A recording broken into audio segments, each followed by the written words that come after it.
Okay, today is October 21st, year 2010, the 294th day of the year with only 71 days remaining.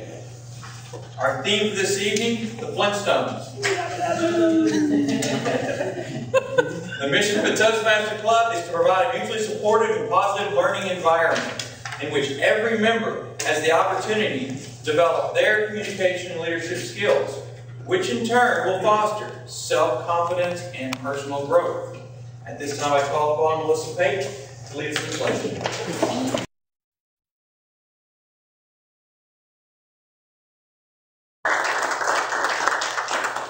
This evening, we do have a guest with us. Our guest, James Arnold. If you would.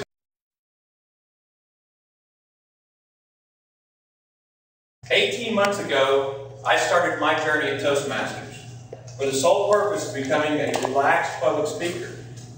I still continue to battle anxiety demons who taunt me while I'm in front of a crowd. I enjoy working out, socializing with friends and family, traveling, and sports of all kinds. I'm also the co-owner of a small real estate company specializing in rental properties, short sales, fix and flips, and property management. 18 years ago. Solid. Not so much. Today, this is today. Today I continue my journey at Toastmasters. Now approximately 18 months into the program, I have impressed myself and hopefully others concerning my public speaking and leadership abilities. I have since invited my wife to join, which she did, and have also been involved in speaking positions during large company meetings. I want to say thank you to the Keller Communicators for mentoring, guidance, leadership, and direction through what has become a remarkable period in my life.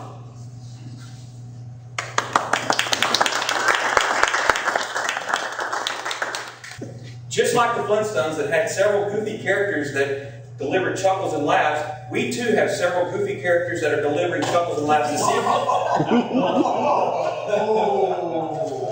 At this time, I would like to introduce our helpers.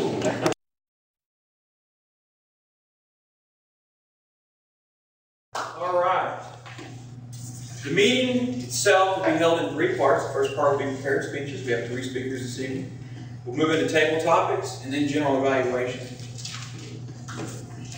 For our first segment, we have Hal Partenheimer, his evaluator is Sherry Galler. Sherry, would you please give us Hal's speaking objectives?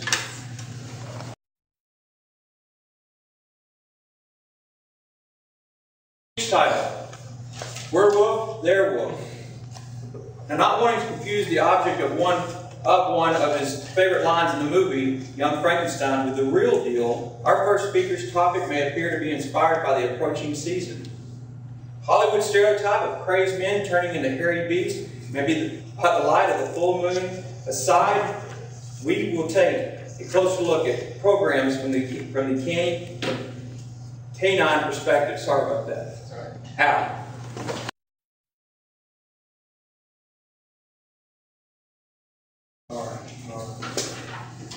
If you would, take a few minutes and fill out items that you suggest to Hal for improvement or ways to get really well on. We'll give those to him here in just a second. As you're doing that, I brought some character questions about the Flintstones. Or actually, we'd like to find out from the audience some of the character names in the Flintstones. So, who can name the main characters in the Flintstones? Let me have a name. Fred. Okay, Fred. Dino. Hang on one second. Barney. Okay, Dino. Barney. Pebbles. Was it? Barney the hero. Okay, immediate family. Well, Wilma, okay. Wilma, Pebbles. 6 to 8. Yes. Now, Bam Bam was Barney. There's 2 others. And one was Baby Puss, the Flintstone saber-toothed cat. And the other one was Dozy, the dodo bird. Just in the later episodes, I don't remember the starts. Now, the Rubble family. Name the characters there. Ooh, Betty. Barney, Betty, Bam Bam, and... Yeah, they had little Triceratops or something. It was Hoppy. the rubble, the pet hopperoo, is between a kangaroo and a dinosaur. Oh, everybody did well. All right, we're going to move on to our second speaker. Our second speaker tonight is Jeff Lombardo, and his evaluator is Arnie Turner.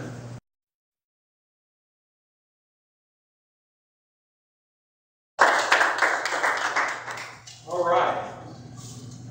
Title of the speech: Save money on your next automobile purchase. Have you ever been frustrated when purchasing a car? Have you ever found out after you purchased a car that you paid too much? Our next speaker is to go through some methods to avoid spending too much on the next purchase. The methods he is going to share with you recently saved him 10% on his car purchase. Jeff Lombardo.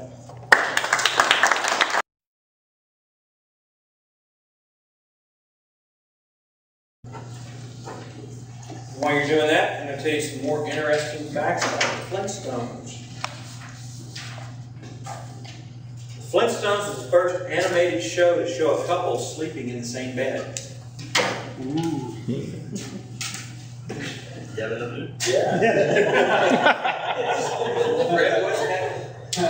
Jackie Gleason came close to suing Hanna-Barbera over the Flintstones' resemblance to the Honeymooners in 1955, until a friend pointed out to him that it might be a bad decision for him to do that because he didn't want to be known as the man who killed the Flintstones. We named the main characters, we named the Rubble family, but there were more characters on the Flintstones. I've got about 5 of them down here. Can anyone think of who they are? Mr. Rubble. Say it again. Mr. Rubble. Rubble? That's Barney Rubble. That was Barney's. Oh. Stony Curtis. Stony Curtis. Rock Hudson. That's right. That's good. That's good because I did not get all of the famous actors back in the 50s or in the 60s that actually played roles. No, these were common roles throughout. One of them was his boss, Mr. Slate. Right. Another one was the Great Gazoo, and it was an alien that came on there. And then there was also Arnold, who was the Flintstones paperboy. And there was a guy by the name of Joe Rockhead, who was Fred's friend. Who was Rock Quarry? Wasn't there a character in there? I think that's just who Steve said. That was the. I am Rock Quarry.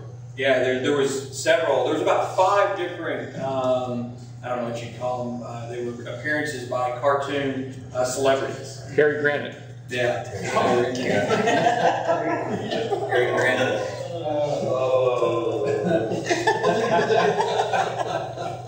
All right. Our third speaker is Chris Nichols.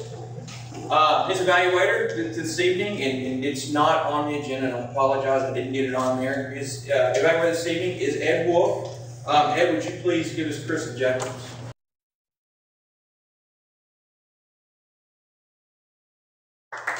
Over the years, we have heard roasts given for David Watkins and Bill Milligan. We have not heard a roast given for Rick Sharon. Tonight, Chris hopes to roast Rick to a well-done state. Please welcome Chris.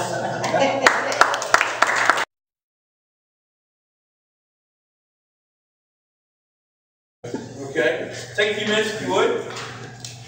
Give Chris some feedback on his speech or his roasting this evening.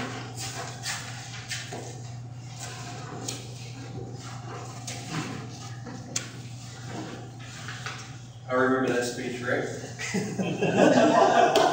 I timed that speech. We weren't sure if we were coming back.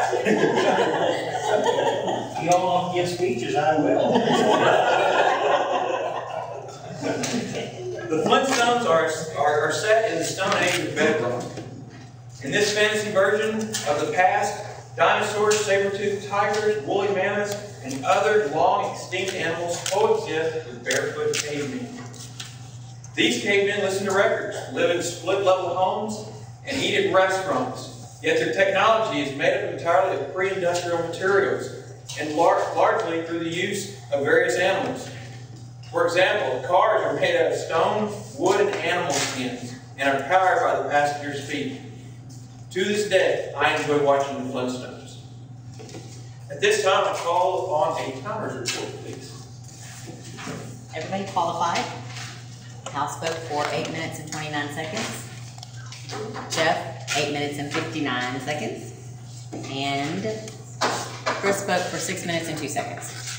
All right. Way to go, guys.